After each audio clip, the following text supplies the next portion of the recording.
بالله العلي العظيم. Glory be to Allah, all praise to Allah.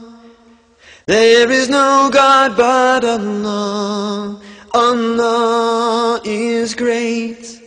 All power and might belong to Alhamdulillah.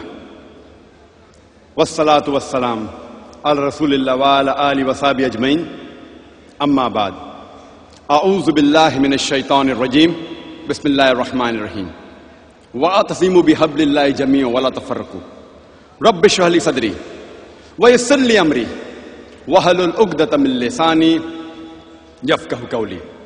My respected elders and my dear brothers and sisters, I welcome all of you with the Islamic greetings. Assalamu alaikum wa rahmatullahi wa barakatuh. May peace, mercy and blessings of Allah subhanahu wa ta'ala, of Almighty God, be on all of you. Can you increase the effect a little bit? And the bass make it a bit low. And the highs increase a little bit more. And the bass effect a little bit more.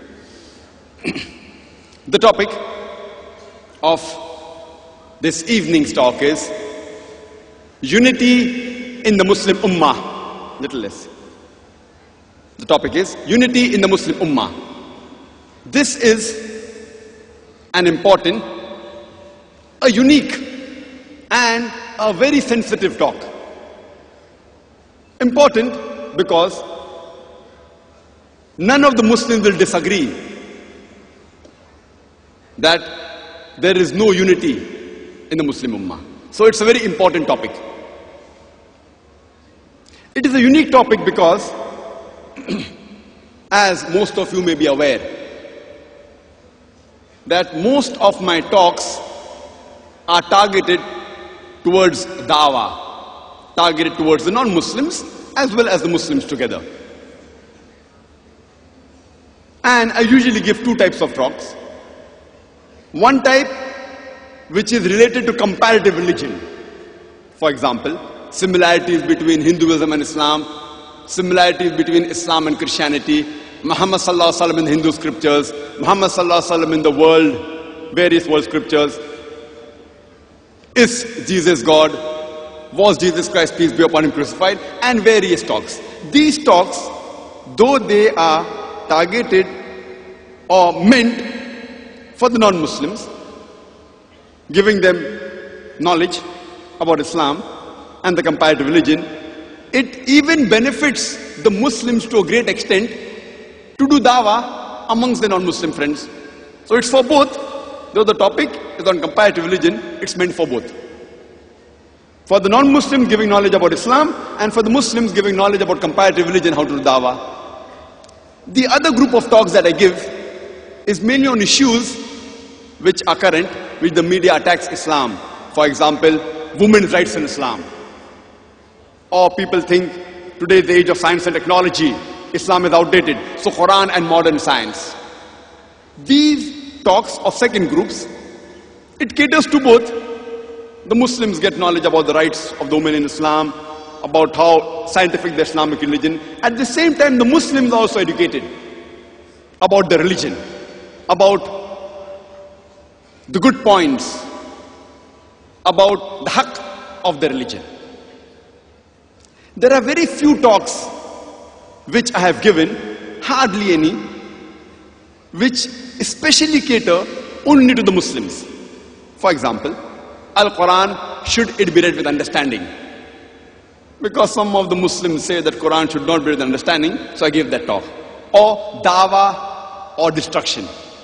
These talks are exclusively for the Muslims, even though the non-Muslim will benefit, but it is more targeted towards the Muslims.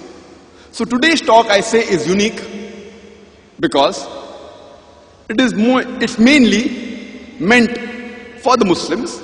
The non-Muslim may also benefit, but mainly meant for the Muslims. Unity in the Muslim Ummah. And I say my talk is going to be sensitive. Unlike my other talks meant for the Muslims, only a small group of Muslims believe that Quran should not be read with understanding. The majority believes it should be read with understanding. Some group of Muslims say dawah should not be done. Majority believe it should be done. But this topic, unity in the Muslim Ummah, is sensitive. It involves each and every one of us. Each and every type of Muslim. Therefore I say it's sensitive. And I request all of you that please pay careful attention to the matter of my talk. Inshallah, it will be enlightening. At the same time, it will show you the true picture of Islam. Inshallah. Therefore, please pay careful attention to my talk. This talk of mine, unity in the Muslim Ummah, I may not be able to cover all the aspects, all the solution. I'll try and cover the major ones. Number one reason for disunity in the Muslim Ummah is because of the various sects that we have, as well as the various schools of thoughts amongst the Muslim Ummah. You may call it madhab, you may call it maslak, you may call it musalla. So the main reason, number one, the major reason is because of the various sects that are there in the Muslim Ummah and the various schools of thoughts, the madhabs or the maslaks or the musallas we call it. Inshallah, at least I'll try and cover this major point, and if time permits, some other points also. And quite a large portion of my talk will be in the form of question and answer, which is usually asked in our day-to-day life. So that whatever questions I pose, each individual can ask that same question to himself and give the reply to himself. So that you may come to know where does each individual stand.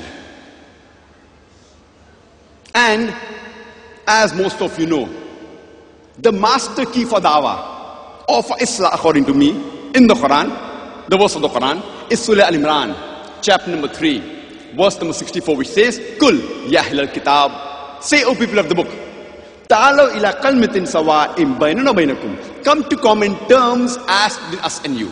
Which is the first term? Allah na'budu illallah, that we worship none but Allah. Wala nushrika bihi shay'an, that we associate no partners with Him. Wala yattakhiza ba'duna ba'dan arbaban min dunillah, that we erect not among ourselves lords and patrons other than Allah. But if they turn back, fakulu shadu, say ye bear witness, bianna muslimun, that we are Muslims bowing our will to Allah subhanahu wa ta'ala. I have mentioned in several of my talks that this verse of the Quran, which says, come to common terms as between us and you, though it mentions Ahle Kitab, specifically referring to the Jews and Christian, it can refer to any type of non-Muslim, whether it be Hindu or a Buddhist or a Jain. Come to common terms as between us and you. And if we take it a step further, according to me, it can even apply to the Muslim Ummah. That when we have differences in the Muslim Ummah, the best thing to do is ta'alaw ila kalmatin sawa'im bainana bainakum, come to common terms as between us and you.